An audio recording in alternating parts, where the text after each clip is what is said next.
Councillor অ্যাসোসিয়েশনের সভাপতি, city corporation এবং পৌরসভার সকল কাউন্সিলর ভাই বোনেরা, আসসালামু আলাইকুম।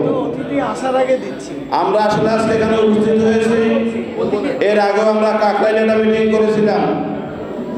সম্মানিত নেতৃবৃন্দ, আমাদের মূল উদ্দেশ্য, তারা আমাদেরকে ভোট দিয়ে পাঠিয়েছে, তাদের কাছে গিয়ে বারবার আমরা একটা কথাই শুনতে পাই, আপনারা কখন আসতে পারবেন, আসলে পারবেন কিনা।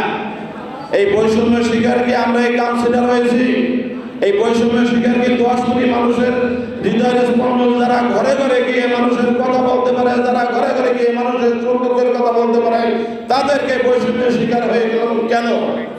এই কথাটুকু আপনারা কেন তাদের কানে পৌঁছে যেতে পারেন না? এবং সেই জন্য আজকে মূলত আমাদের এখানে উদ্দেশ্য, আমি আজকে আমাদের শ্রদ্ধাভাজন নেতাকে বলতে চাই, শ্রদ্ধাভাজন নেতা নজরুল ইসলাম খান, আপনি অনেক সিনিয়র, আপনি গাজীপুর থেকে বারবার নির্বাচিত হয়েছেন, আপনিও বৈষম্য শিকার হয়েছেন।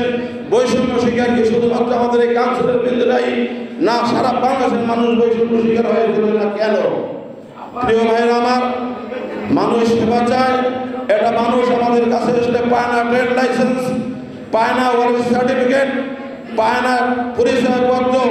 বিভিন্ন সেবা থেকে যেভাবে মানুষ এলিস মশায় বিস্তার হয়েছে, এলিস মশার বিস্তারের জন্য যে ওষুধের প্রয়োজন, সে ওষুধটুকু মানুষ দিয়ে মানুষ সুস্থ হয় না। হাজার হাজার লোক ডেলি পেপার পত্রিকার কারণে দেখা যায় যে সেখানে লোক মারা গেছেন। প্রিয় ভাইরা আমার, আমরা আমতলী পৌরসভা, আমি 7 ওয়ার্ডের কাউন্সিলর, আমার ওয়ার্ডে 1 নম্বর ওয়ার্ডে একটা লোক গেল নভেম্বর মাসের 6 তারিখ পুলিশের লোক নিয়েছিল, সেখানে পরিচয়পত্রের জন্য 8 দিন করেছিল। প্রশাসকের কাছে প্রশাসক একটি পরিচয়পত্র দিতে না পারায় সে তার সার্টিফিকেট ফিরে ফেলে সেখান থেকে সে কেঁদে আত্মহত্যার জন্য সে চেষ্টা করেছে। এর সে আর নির্মম পরিহাস কি থাকতে পারে? প্রিয় ভাইরা আমার, বক্তৃতা সংকীর্ণ, 1 মিনিট সময় দিয়েছে। বিভিন্ন আঙ্গিকায় যদি কথা বলতে হয়, একটা লোক যদি মারা যায়, সেখানে আমাদের একটা পৌরসভার গাড়ি থাকে, পৌরসভার গাড়িতে লাশটা বহন করে, সেখানে যদি একটা 10টায় জানাজার ডেট থাকে, সেখানে 10টায় পৌঁছাতে পারে না। 8টায় যখন তাকে টেলিফোন করি, ড্রাইভার বলে যে আমি আসতেছি, আবার ড্রাইভারকে বললে সে বলে যে আপনি প্রশাসককে বলেন। আমি যদি পৌর প্রশাসককে বলি, পৌর প্রশাসক বলে যে দেখেন গাড়ির টোল নেই। আবার গাড়ির টোল যদি আমরা যারা ভোট খাওয়া গোলাম আছি, ডাইরেক্ট যারা আমরা ভোট খাওয়া গোলাম আছি, তারা গাড়ির টোল দিয়েও লাশটি তার বাড়িতে পৌঁছানোর জন্য আমরা দায়িত্ব নিতে চাই, অথচ গাড়ির ড্রাইভার বলে আমি তো ময়লার গাড়ি নিয়ে বেরিয়েছি, আমাকে তো স্যার বলে নাই। প্রিয় ভাইয়ের আমার, এই যদি বাংলাদেশের অবস্থা হয়, এই যদি 10 কোটি মানুষের অবস্থা হয়, প্রতি মানুষের জনপ্রতিনিধি আমরা যারা প্রতিদ্বন্দ্বিতা করে মূল মাকড়া নিয়ে, ঢেঁড়স মাকড়া নিয়ে, বই পানির বোতল নিয়ে আমি নির্বাচন হয়েছি। কেউ হয়েছে ব্ল্যাকবোর্ড, কেউ হয়েছে পাঞ্জাবি। এখানে তো দলীয় কোনো প্রতীক ছিল না, না ছিল ধানুশীষ, না ছিল নৌকা, না ছিল কোনো নাঙ্গল।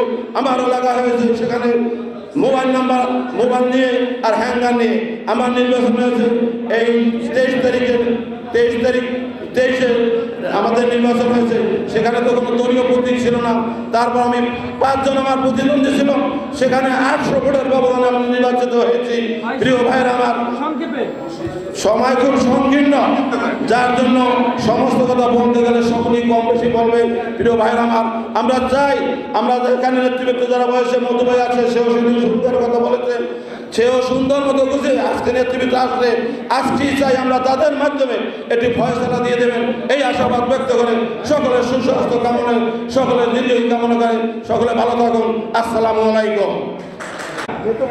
আসসালামু আলাইকুম। ইতিমধ্যে আমাদের কাছে মঞ্চে এসে আসন গ্রহণ করেছেন বাংলাদেশ সিটি কাউন্সিলর অ্যাসোসিয়েশনের সংগ্রামী সভাপতি জননেতা জনাব অ্যাডভোকেট নজরুল ইসলাম খান। আমাদের মাঝে এসে উপস্থিত হয়েছেন রাজশাহীর সাবেক ছাত্রনেতা জনাব বাচ্চু ভাই। আমাদের মাঝে উপস্থিত হয়েছেন পৌর কাউন্সিলর অ্যাসোসিয়েশনের সংগ্রামী সভাপতি সাইফুল ইসলাম মধু ভাই।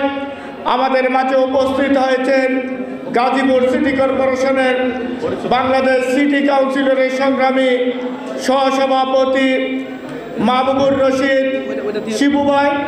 আমাদের মাঝে উপস্থিত হয়েছেন আমাদের খুলনার সংগ্রামী কাউন্সিলর, জননন্দিত কাউন্সিলর জনাব মুকুল ভাই। আমাদের মাঝে উপস্থিত হয়েছেন আমাদের পৌর এবং অসংখ্য সিটি কর্পোরেশনের কাউন্সিলর বৃন্দ। কুমিল্লা থেকে আগত আমার বোন প্যানেল মেয়র কাউসারা বেগম সুমি আপা। আমাদের মাঝে উপস্থিত হয়েছেন